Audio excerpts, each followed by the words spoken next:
Meanwhile, news break right now coming in. OpenAI CEO has met Ashwini Vaishnav.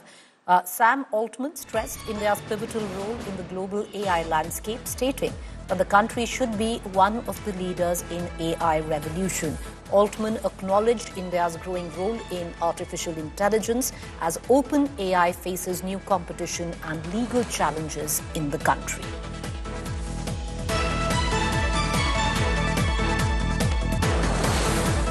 Right, so that's the latest news that is coming in. OpenAI CEO Sam Altman meets Ashwini Vaishnav, suggesting and communicating to him that India is all set to play and should play a big role where development of artificial intelligence is concerned, and communication there. All right, let's cut across to my colleague Shiv Arur, who's joining us for more. Shiv, what more can you tell us on this meeting? Very intriguing to see this meeting between Ashwini Vaishnav, the IT minister, and Sam Altman of OpenAI. Preeti, I wonder what they must have discussed, because, Sam Altman is in India just, a day after AI became a big talking point in Parliament. Rahul Gandhi talked about it. Prime Minister Modi talked about it.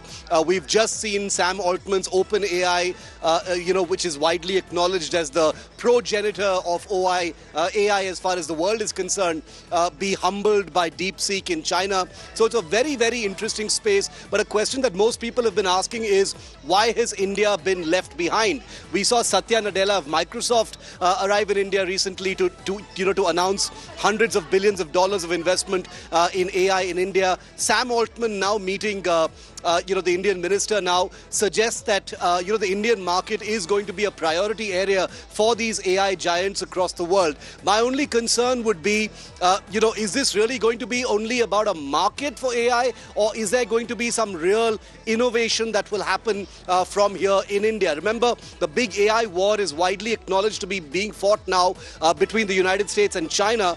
Where is India going to find that place in this rapidly changing world that's going to become everyone's world in the next few months is the real question. So I'm waiting to see, what that discussion may have been about. I'm sure it was a very brief discussion. They may have talked about some policy issues, perhaps some investments and things like that.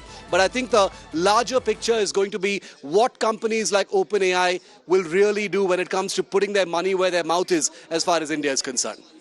Well, thanks, Shiv, for joining us. Understandably, you have Mr. Altman meeting Mr. Vaishnav, who holds the information technology portfolios, amongst others. So there could be, like Shiv pointed out, certain policy decisions that could be made.